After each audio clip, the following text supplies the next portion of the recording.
आप सभी का स्वागत है। दोस्तों, आज का नाटक है सन 2025।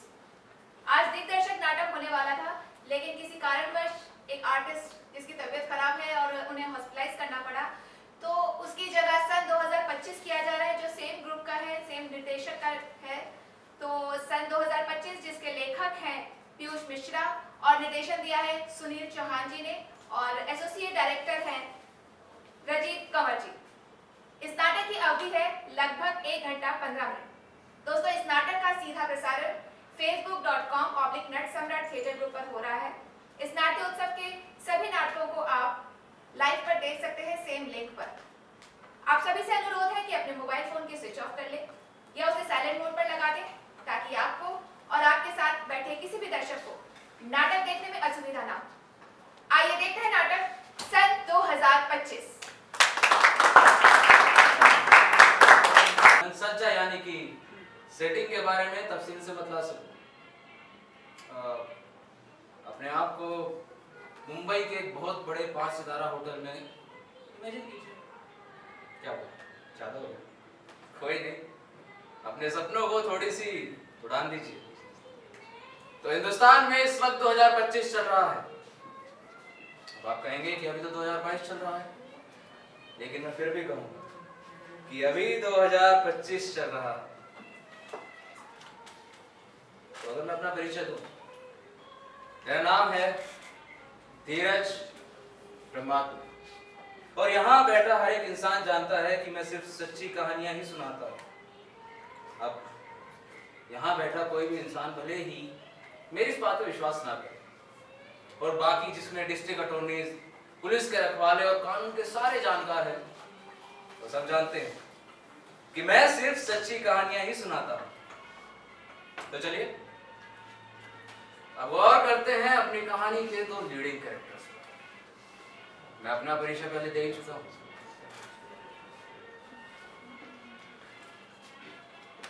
कुछ लफ्ज मेरे कपड़ों के बारे में मुझे, तो मैंने पहना हुआ सिर्फ एक बाथरोब, जो मेरे अमूमन नंगे सीने को बमुश्किल ही ढक पा रहा है, और मेरे हाथ में है एक शराब का गिलास, जिसको मैं पी चुका हूं। और जैसे ही मैं अपना अगला पैक बनाने के लिए बाहर की तरफ बढ़ता हूं, तो मैं अचानक रुक जाता हूं जब मैं पाता हूं कि एक बेहद मामूली सी कदकाठी का इंसान बिना मेरी अनुमति के मेरी स्टडीज में प्रवेश करता है, जो कि मुझे कतई पसंद नहीं। बहरहाल उस इंसान को जल्दी ही तलब किया जाएगा, बाकी उस इंसान का ज्यादा वर्णन करना मैं जरूरी। उनको पढ़ने के साथ ही मैंने तुरंत पब्लिक लाइफ छोड़ देने का फैसला लिया और अपने आप को फुल टाइम इस हॉबी के हवाले कर दिया। मेरी किताब, आपकी किताब, आपकी अद्भुत किताबें, आपकी कमाल किताबें, उन्होंने मेरी कल्पना शक्ति को झकझोर कर रख दिया। मैं उन्हें पढ़ता गया लगातार और गदगद होता गया जुर्म को खूबसूरत बनाने के आपके इस अनोखे अंदाज। मैं डिटेक्टिव बना बिल्कुल उसी अंदाज में जैसे एक नास्तिक बंदा शैतान के काम करने के अजीबोगरीब तरीके से प्रेरित होकर साधु बनता है। और आज मैं खड़ा हूं अपने आदर्श के सामने। मेरा पद्म विभूषण, उधर शाम की चिड़िया चहचहाने लगी है, सूरज धीमे धीमे अस्त हो रहा है, और आप आराम से विस्की पी रहे हैं। तुमने शायर बनने के सारे गुण है, माय डियर गड़गड़ सुन, माय डियर गड़गड़ सुन। और ये सिर्फ आपकी किताबों का असर है। सुनकर तकलीफ हुई, क्योंकि जहां तक मैं देख पा रहा हूं तुम अभी भी फटे पुराने कपड़े पहन, मतलब घिसे हुए कपड़े पहने हुए। लगता है तुम्हारे नया पेशा कोई खुशनुमा जिंदगी लेकर नहीं आया तुम्हारे यहाँ। अब जिंदगी फूलों का बिछौना तो नहीं हो सकते ना परमात्मा साहब। ठीक है, वैसे मुंबई का पुलिस कमिश्नर मेरा काफी अच्छा दोस्त है, तुम कहो तो तुम्हारे बारे में उससे कुछ बात करो। वैसे क्रिमिनोलॉजी की इस पर्टिकुलर ब्रांच में तुम स्पेशलाइजेशन कर रहे हो, सिविल डिवोर्स, फौजदारी या फिर ड्रग ट्रैफिकिंग? हाँ जी, लिटरेचर यानी साहित्य। अरे वाह, मैं समझ गया। दबा जाओ, तुम्हें सुनाई नहीं दिया? आप मेरी बात तो मैं कुछ नहीं सुनना चाहता, तुम क्रेडिट बन जाना चाहते हो। बाहर निकल जाओ यहाँ से। मैंने आपकी किताबों को सिर्फ उनके क्रिमिनोलॉजिकल एस्पेक्ट के साथ देखा है। क्रिमिनोलॉजिकल एस्पेक्ट्स ऑफ द बुक्स उनका लॉजिकल इंटरप्रिटेशन देते थे।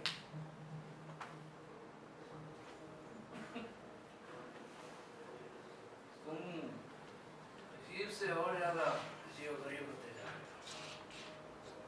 रहे हो। शुक्रिया। पहले कहाँ थे? आप ही के आसपास था। मैं बुद्धिस्ट, मार्क्सिस्ट, इस्लामी और हिंदू पॉइंट ऑफ व्यू सबसे एनालाइज किया जा चुका हूँ, लेकिन तुम्हारा पॉइंट ऑफ व्यू बिल्कुल ही अनोखा है। जी मैं वही बताना चाहता था ब्रह्मात्म है मेरा नाम। आदरणीय ब्रह्मात्म साहब, मैं आपकी किताबें पढ़ता हूँ क्योंकि वह एक खास थ्योरी पढ़ता है, या यूं कह लीजिए कि मेरी एक खास थ्योरी पढ़ता है। आपकी नॉवेल्स की फिक्शन की दुनिया में जो भी घटता है ना, उसे हकीकत में भी घटित होना चाहिए, क्योंकि मुझे बिल्कुल असंभव लगता है कि कोई ऐसा भी फिक्शन इजाद हो जो कभी हकीकत में घटित ही ना हो। मतलब तुम्हारे हिसाब से मेरी कहानी और हकीकत में कोई संबंध है? जी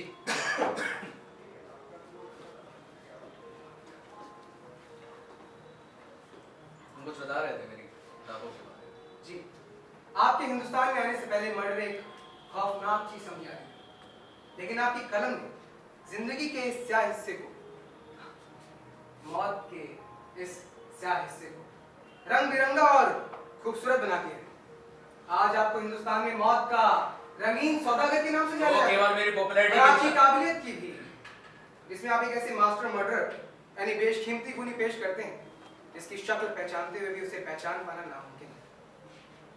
हमारा इशारा कहीं मेरे सनों की सन की लेखन की तरफ से नहीं, जहाँ कातिल कत्ल करने के बाद अपनी शक्ल दिखाए में गायब हो जाता है। शक्ल तो दिखती है पर फिर भी नहीं दिखती। दूसरे शब्दों में तुम मेरी कहानियों को ऐसे पढ़ते हो जैसे कि वो पुलिस रिपोर्ट। जैसे कि वो homicide reports.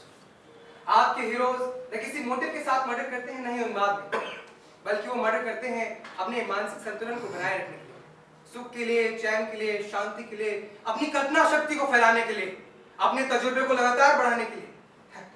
Traditional criminology theory में हर मर्डर के पीछे कोई मोटिव होता है, लेकिन आपके मर्डर में तो कोई मोटिव ही नहीं होता। ऐसे में जो मर्डर्स आप दिखाते हैं वो सुसाइड, एक्सीडेंट या नेचुरल डेथ समझते हैं।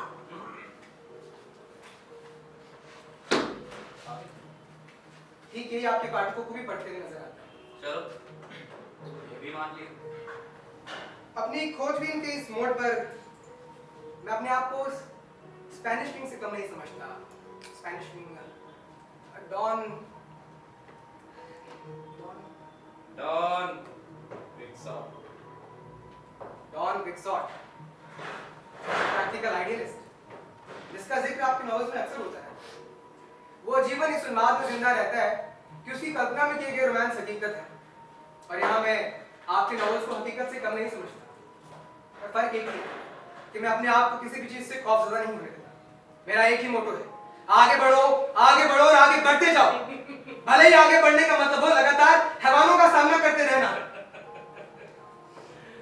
गजब, तुम गजब कर रहे हो सूफी। जमील,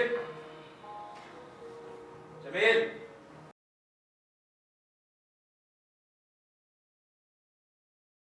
रूफी से बात करना चाहूंगा जितनी तुमने मुझसे की है। मेरे दिमाग में इस बात को लेके जरा सा भी शक नहीं है कि तुम मेरी जिंदगी में मिले हुए सबसे जबरदस्त इंसान हो। तुम्हारे तेज तर्रार दिमाग में तुम्हें कहीं गलत नहीं पहुंचा है, तुम एकदम सही रास्ते पर पहुंचे। मैं सब कुछ कबूल करता हूं। आप कबूल करते हैं? सब कुछ कबूल करता हूं। वो स्वीडिश औरत, हाँ, वो जवान कमसिन लड़की, वो कम से लड़की, और हाँ वो साथ में हैदराबाद की बेगम को भी गिनवा दो। नहीं होने की नहीं चाहिए। अरे मेरी बात मान लो। अब आप अच्छी तरह से जानते हैं चीटिंग कर रहे हैं आप। चलो ठीक है, ठीक है, हमारे लिए उसे छोड़ देते हैं। लेकिन आपने बाकी 21 को मारा। हाँ, पूरे 21, नहीं कम नहीं ज्यादा, नहीं कम नहीं ज्यादा, नहीं कम नहीं ज्यादा, नहीं कम नहीं ज्यादा।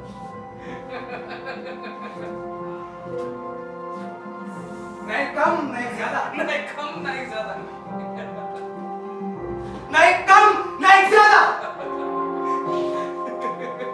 मेरा भगवान जानता है कि मेरी जिंदगी इस पल से आगे नहीं जाती। ये पल महान है ब्रह्मात्मा साहब, ये पल महान है, ये माने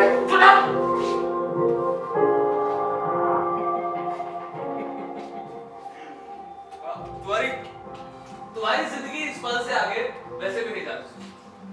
बैठो।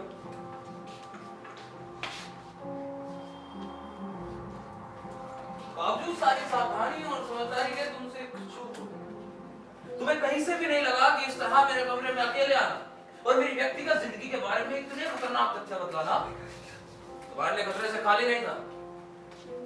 आपका मतलब है कि आप मुझे मार भी सकते हो? बिल्कुल साहब परमात्मा साहब, इसीलिए मैंने स्थिति का हर सिरे से जायजा ले लिया। एक बहुत ही प्रसिद्ध बॉलीवुड स्टार आपके रूम के ठीक ऊपर ठहरी हुई है। टैलेंट का गैंगस्टर दाईं तरफ और बाईं तरफ एक जवान मिडिल क्लास विडो ठहरी हुई है। वो जवान मिडिल क्लास विडो छोड़ो की मांगी। गलत बोल गया परमात्मा साहब। मेरी इंफॉर्मेशन के हिसाब से उसके पति ने में दिल्ली में एक मामूली सा डिपार्टमेंटल स्टोर चलाया और आपके रूम के ठीक नीचे इस समय आर्क बिशप ऑफ रोम का एक डेलीगेशन ठहरा हुआ है। एक जोरों की चीख मारने की जरूरत है और कल सुबह के अखबारों में घटना बड़े बड़े हुरूफों में छप जाएगी। तो आपको मुझे बहुत ही आराम से मारना होता, बहुत ही शांति से मारना होता। इसके लिए जहर ही इकलौता हथियार हो सकता है। बहुत खूब। इसलिए तुमने ड्रिंक लेने से मना कर दिया, राइट? वरना स्कॉच वरना बड़ा मुश्किल है मेरे लिए मना करना। और इसलिए तुमने शायद सिगार लेने से ही मना करते, राइट? जी, सागिर अमानी को आपने ऐसे ही तो मारा था। हवाना सिगार का सिरा जहर में डुबो।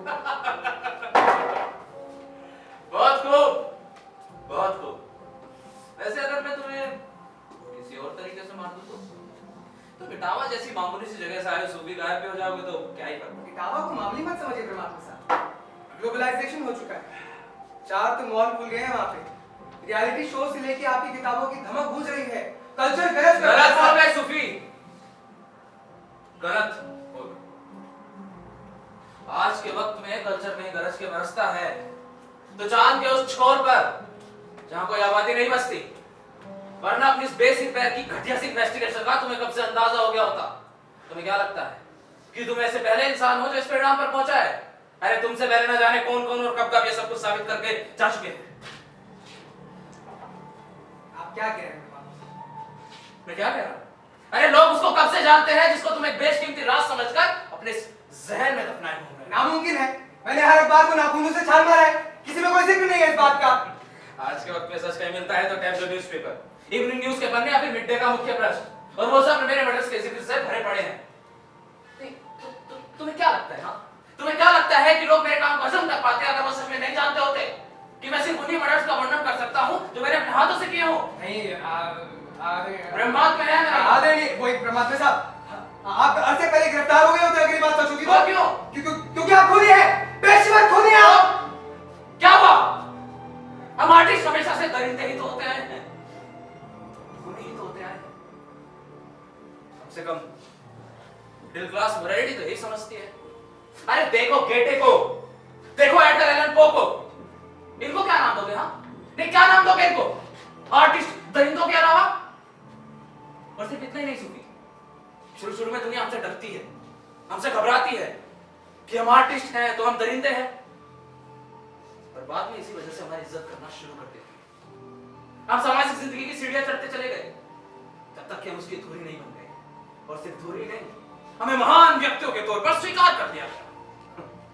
और इस स्वीकारोक्ति के साथ ही लोगों की सारी रुचि हमारी प्राइवेट लाइफ में आके बंद हो गई। हमें ऐसे लोगों के तौर पर जाना जाने लगा जो अपने लिए कुछ भी उपलब्ध नहीं करा सकते, और देखते ही देखते हम इन लोगों की आंखों तारा बन गए जो अपने लिए कुछ भी उपलब्ध नहीं करा सकते।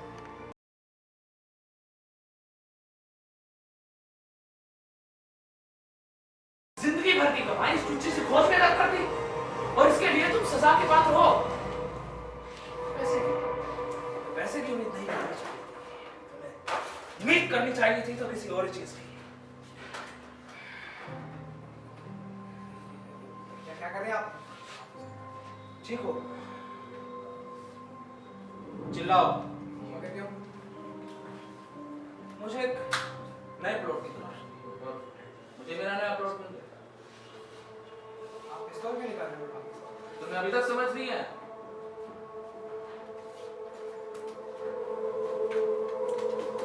अरे कोई बचाओ मुझे! कोई बचाओ!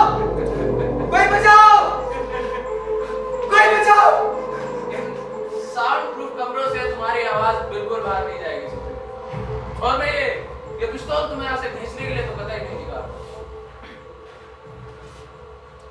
दोस्त, हर चीज की कसम खाकर कहता हूँ जिससे मैं प्यार करता हूँ। मैं इटावा लौट जाऊंगा, पीछे मुड़कर कभी नहीं देखूंगा, कभी भी नहीं देखूंगा। तुमने मुझे एक नया नॉवल लिखने का आइडिया दे दिया सुफी, और उसके लिए तुम्हें अभी और इसी वक्त मरना पड़ेगा मेरे दोस्त, क्योंकि तुम देख चुके हो कि मैं सिर्फ वही लिख सकता हूँ जो मैंने सच में भोगा हो। मेरी अपनी कल्पना शक्ति तो कुछ है ही नहीं। मैं तुम्हें आर्ट का एक हिस्सा बना दूं। अरे करोड़ों लोग तुम्हें देखेंगे ऐसे डरते हुए, ऐसे चीखते हुए, तुम्हारे होठों के किनारों से थूक छिटक रहा होगा। तुम एक दो कौड़ी का अकाउंटेंट जो रात के सुहाने सपने से जागता है और पाता है कि सच कितना खतरनाक है। हाँ, कोई बचाओ! कोई बचाओ! देखा कोई आया बचाने? हाँ, वो थाईलैंड का मशहूर एम्बेसडर, वो बॉलीवुड की मशहूर स्टार, या फिर वो आर्चिप जिसकी जिंदगी सच का हवाला देते देते गुजर। तू राक्षस है साले! तू राक्षस है!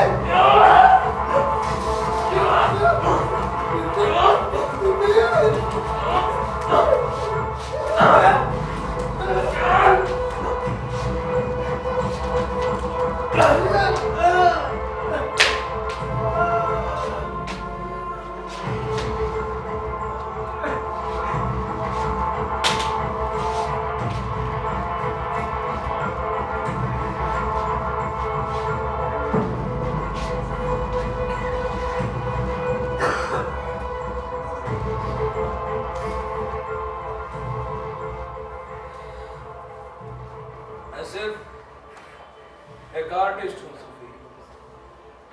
मैं नट सम्राट के निर्देशक श्याम कुमार जी से निवेदन करूंगी कृपया मंच पर आएं और पूरी टीम को एक स्मृति चिन्ह प्रदान करें।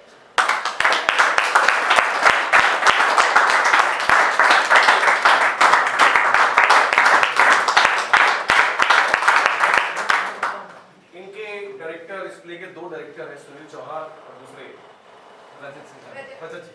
तो वो है नहीं, इनके एक आर्टिस्ट थे जो बीमार हो गए हैं, जो हॉस्पिटलाइज है, जो प्ले दिग्दर्शक होना था इसकी जगह सन 2025 इन्होंने किया कम समय में। इस पूरी टीम को बहुत बहुत बधाई, इस सारी टीम के लिए। आइए।